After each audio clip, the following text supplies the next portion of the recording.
약을 끊고 재발 없이 이렇게 완치된 케이스를 보신 적이 있으신가요? 네. 네, 네, 그 아주 좋은 질문입니다. 근데 이 질문은요, 굉장히 많이 받는 질문이에요. 왜냐하면 졸로분들에게는 절박한 질문인 것 같습니다. 왜냐하면 약을 안 드셔보신 분은 잘 모를 거예요. 네, 이 조울증 치료제가 사실은 상당히 일상생활에 많은 불편함을 주는 것 같습니다. 네, 그래서 그래서 이제 예방과 관리가 중요한 것 같아요. 한번 이렇게 발현이 되었을 때 쓰는 약이 저희 정신의학과에서 쓰는 약들 중에 조현병과 거의 유사한 약들을 써야 되고 거기다가 기분 조절제까지 플러스 알파로 써야 돼요. 음. 그러니까 폭발적으로 도파민이 막 분비되는 상황들을 일단은 제어해 주지 않으면 도파민이 행복을 느끼긴 하지만 이게 너무 과하면 우리 심장과 이제 신경세포를 오히려 좀 손상시킬 수 있는 정도의 네. 그러니까 차에 있는 휘발유가 차고 넘쳐가지고 이렇게 우리 본넷을 차고 넘치면 안 되잖아요. 그러니까 안전한 범위 내에서 가려져야 되는 게 그런 좋은 연료는 더 관리가 잘 돼야 되는 범위 안에 있어야 되고 그게 우리 뇌는 그런 장치가 돼 있는데 그런 범위를 넘어설 경우는 응급하게 이 약을 쓰고 당연히 이게 안정화되면 보통은 2주 정도의 그 급성기 치료 기간 지나면 웬만하면 그런 조현병에 해당되는 약들은 최소한 줄이고, 예. 그러니까 도파민 조절하는 약들은 최대한 줄여주고, 이제 각자에게 맞는 그 기분 조절제, 뭐 여성에게 좀 더 맞는 약이 있고요. 남성분에게 조금 더, 물론 뭐 약은 거의 비슷하면서도 그 연령대나 상황에 따라서 쓰고, 그리고 이제 혈액 검사를 통해서 이 기분 조절제의 농도가 잘 맞는지, 그래서 그 맞는, 너무 과하지 않게끔 해서 이제 그거를 잘 맞춰가지고 처방하는 게 중요하고요.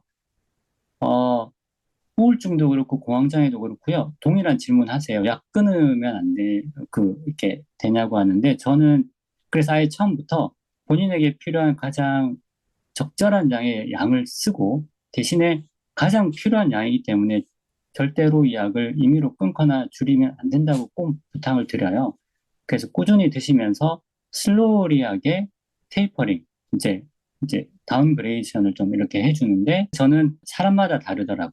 어떻게 약을 이렇게 쓰면서 어느 정도 기간으로 절반 이하로 줄일 수 있고 또 약의 종류도 기왕이면 심플하게 두 가지 한 가지로 줄이거나 또 하루에 두 번 먹는 거를 한 번으로 줄여드리거나 그런 것들은 치료자가 적극적으로 노력을 해야 된다고 봅니다.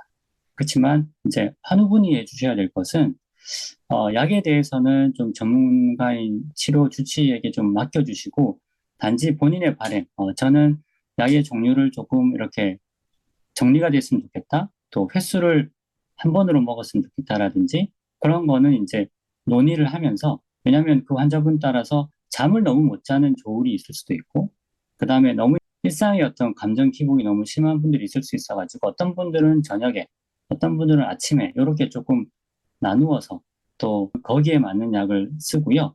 그래서 제가 이제 딱 답을 드리기 힘든 이유는 저도 치료 목표는 약을 이제 단약을 하는 거긴 하지만 조울증이 사실은 다른 어떤 질환보다도 재발이 제일 잘 되는 영역이에요.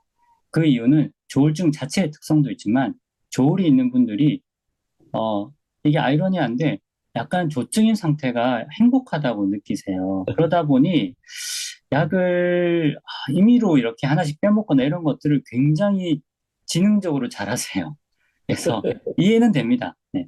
진짜 다른 분들은 있는 그대로 드시는 반면에 좋을 분들은 선생님 제가 뭐 이렇게 해보니까 참 이렇게 좋아요 해서 네. 근데 제가 일단 그런 경우에는 조금 혼내는 건 아니고 이런 부분 저랑 충분히 소통한 다음에 제가 해드리는 게 맞는 것 같다라고 해서 좀 네. 맡겨달라고 하거든요. 네.